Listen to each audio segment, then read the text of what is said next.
So, a question I need you to ask yourself: are you surrounded by the right circle of people who really wish you well? If you're not sure, I'm about to walk you through how you can be able to tell and to build that discernment within, because it's really going to be important as you go through this ageless AF eating rhythm journey. So, be sure to stay to the end because this is going to be a deep conversation. Hi, I'm Daphne, and I'm the face behind Ageless After 50, where we ditch diet culture, reclaim our rhythm, and we thrive unapologetically. So, what do I mean by the circle that you keep or the circle around you? Do they wish you well? Jealousy resides in a lot of people, but the ones that usually are the most jealous are the ones who are right smack in your face every day, and you have no idea. This can be family, this can be loved ones, this can be people that you call your friend. Those can be close in showing genuine concern for you, or, oh, I just want the best for you. When real talk, they are waiting for your downfall. And I want you to be able to discern the difference because sometimes it's really hard to tell. There are some people who wake up every day loving to know that you are somehow not in your rhythm, that you are somehow lost, that you are somehow going through some difficult journey in your life. And while they're cheering you on from the outside, they are gleefully waiting for your downfall. Those are the most dangerous people that I want you to watch out for. Because, see, when people don't like me, I want to see it up front. Just tell me to my face, we're good. But to cloak that as, oh, you're concerned for me, or to cloak it as you wish me well, to me is diabolical. And I want you to be able to discern that because as you go on this journey and you go through this paradigm shift, and you hear me talk about paradigm shift a lot, what does that mean exactly? Paradigm shift means you really change the way that you think and the way your optics view reality. So if you're always in constant communication or in a constant circle with someone with a skewed reality, their whole mission in life is to make sure you see the same optics that they do, even though it's not rooted in reality. It is skewed. And when you do that, it's mind blowing. And I've gone through it a lot in my own personal life. The worst offenders were definitely my own family, but it happened at a very early age. And because it happened so early in my life, I was not able to discern the root of all of the misplaced anger that a lot of my relatives and later on some of my friends had for me until I had to go through years and years and years of therapy. So I'm going to try to cut some of that time off for you and just give you some signals when you know someone wishes you well. The first one is a person who is really genuine in their spirit does not have a go to emotion of jealousy, meaning that they are genuinely happy for you whenever anything happens to you, whether you get a new job, you got a raise, you bought a new house, you have a new man, your children just graduated from high school, college, whatever the case may be. If something good is happening in your life, I don't care if you just bought a new dress.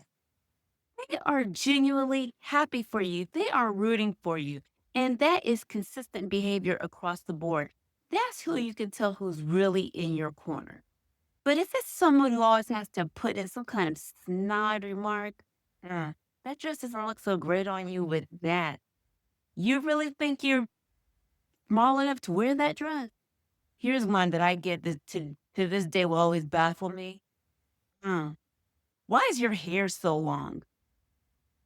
Told me by someone who really could not stand when I walked into a room because my energy was so bright. You need shades and you need sunscreen. And you know what? I don't have any apologies for that. That's not my problem. And I want you to have that same mindset. That's not your problem. Someone who has some kind of one sided beef with you, let them go. Let them out of your life, whether it is a family member, whether it is a so called friend, let them out of your life. And the reason why is jealousy is a very dangerous emotion. People get hurt over jealousy through no fault of their own. People are really too evil out here. So I want you to be able to watch out for yourself. As you're losing weight, as you're getting in tune with your body, as you're getting comfortable in your own skin and owning who you are, you basically put a mirror to the people who want to project their insecurities onto you. When I first had my gastric bypass surgery, it will be 25 years in September. Do you know I had family members running bets on how quickly I would gain the weight? How cruel is that? I was 400 pounds. I medically needed to lose weight. This was a life or death situation.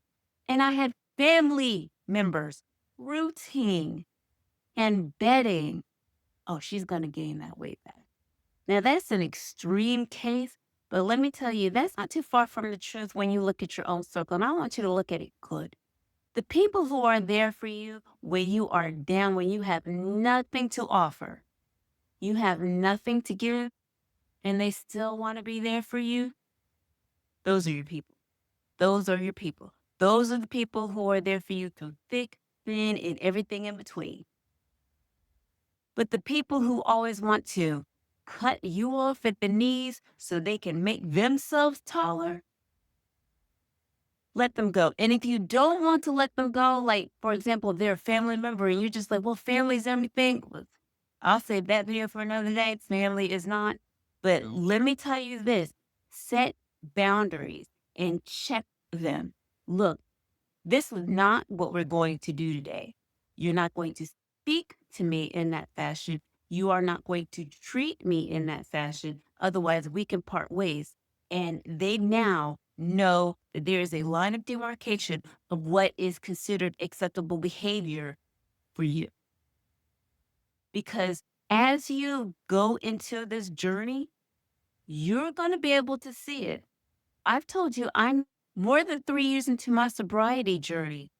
When I tell you almost all the friends I lost, when I was no longer the party girl, oh, bye, gone, in the wind, nowhere to be found.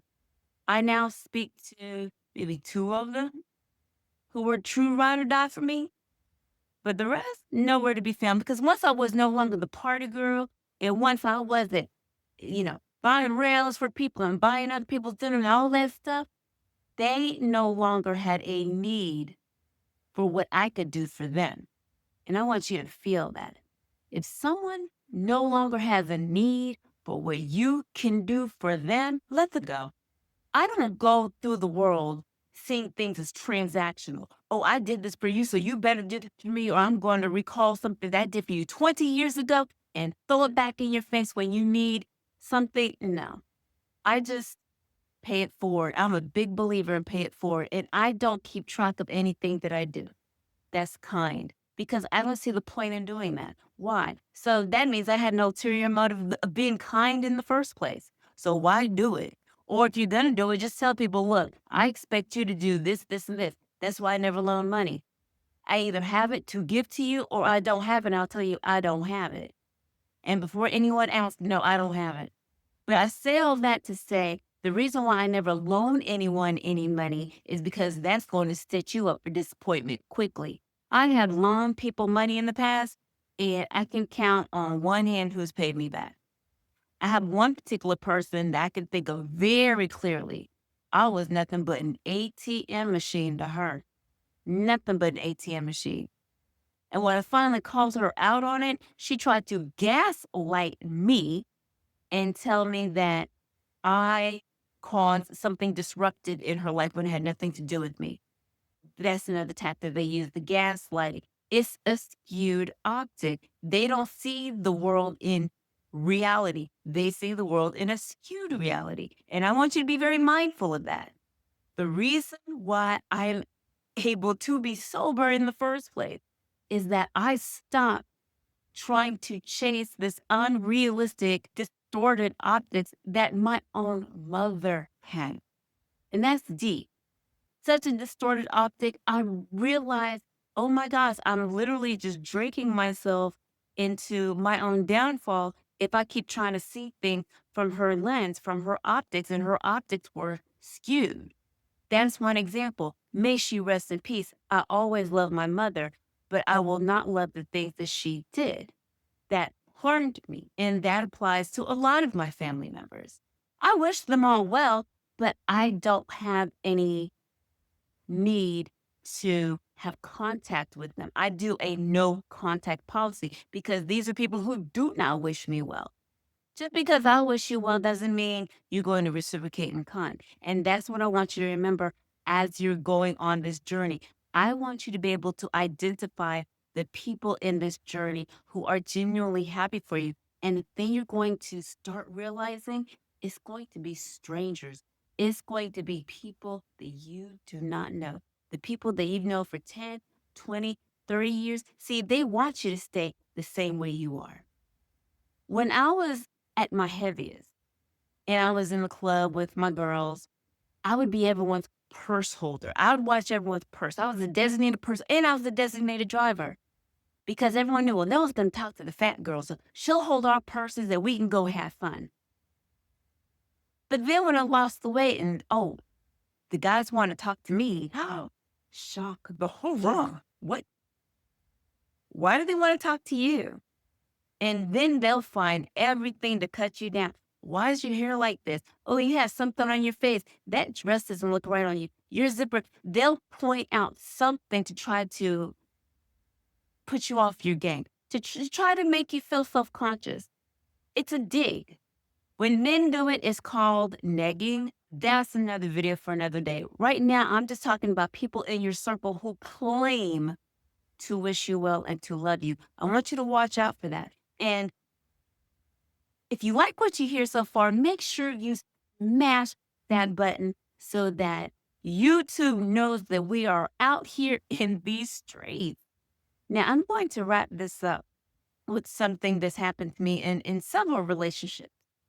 If you are familiar with the word feeder, and this is someone who feeds you constantly, feeds you food, brings you food all the time, feeds you food constantly because they want to keep you where you are. They want to keep you at the weight that you are. And I'm not saying that they're bringing you carrots and steamed broccoli and lean baked chicken breasts. And I'm not talking about that. I'm talking about they're bringing you Chinese food from the takeout. They're bringing you pizza.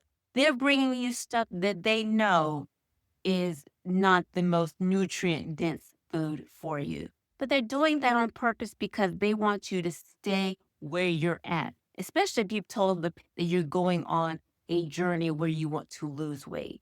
They're threatened by that. So they want to sabotage you, and they'll do it in little ways by tempting you with the foods that you love. My first ex-husband used to fry chicken. And everyone who knows me knows I love me some fried chicken. Y'all can judge me all you want to. I love Church's chicken.